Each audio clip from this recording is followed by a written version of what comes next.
Всем привет, и это мой мини-влог. На завтрак у меня была запеканка и вода. И еще выпиваю сироп.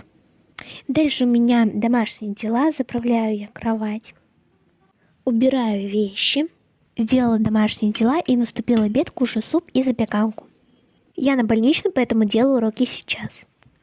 2000 years later. На ужин у меня была шарлотка с яблоком, очень вкусная. Потом он прорвало кран, и я все вытирала. Вот такой у нас красивый ночной город, а там светится елка. Я уже ложусь спать, и всем пока-пока.